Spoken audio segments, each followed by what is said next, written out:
Hi అండి. Welcome to my channel. నేను చెప్పే ఈ ట్రిక్ అయితే కొత్తగా యూట్యూబ్ ఛానల్ స్టార్ట్ చేసిన వాళ్ళకైతే చాలా యూజ్ అవుతుందండి. నేను ఈ మధ్య యూట్యూబ్ ఛానల్ అనేది స్టార్ట్ చేశాను. స్టార్టింగ్‌లో నేను 2, 3 వీడియోస్ పెట్టాను. అప్పుడు నాకు వ్యూస్ అనైతే 20,000, 12,000 చాలా వచ్చాయండి. సడెన్‌గా థర్డ్ డే వచ్చేసి నా వ్యూస్ అయితే ఒక్కసారిగా ఆగిపోయాయి. 2, 3 అవర్స్ వరకు కూడా నో వ్యూస్ అని పడేది. 1, 2 వ్యూస్ అంతే వచ్చేది. సో నేనేం చేశానంటే వైటీ స్టూడియోలో ఎడిట్ ఆప్షన్ ఓపెన్ చేసి పబ్లిక్‌లో ఉన్న వీడియో కాస్త ప్రైవేట్‌లో పెట్టేశాను. అలా ప్రైవేట్‌లో ఆ వీడియోని మనం 5 minutes at least 5 minutes or half an hour ఉంచి మళ్ళీ దాన్ని పబ్లిక్‌లో పెట్టేయాలి. అలా చేస్తే మనకు వ్యూస్ అనేటివి మళ్ళీ నార్మల్ అయిపోతాయి. నేను మీకు వీడియోలో చూపిస్తున్నట్టు చూడండి. నేను పబ్లిక్ పెట్టి ప్రైవేట్ పెట్టేశాను. ఇలా 5 మినిట్స్ అయితే ఉంచేశానండి. తర్వాత మళ్ళీ నేను ప్రైవేట్ నుంచి తీసేసి పబ్లిక్‌లో అయితే పెట్టేశాను.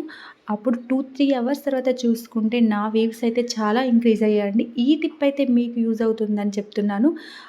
మీకు కనుక ఈ వీడియో నచ్చితే లైక్ చేయండి, షేర్ చేయండి.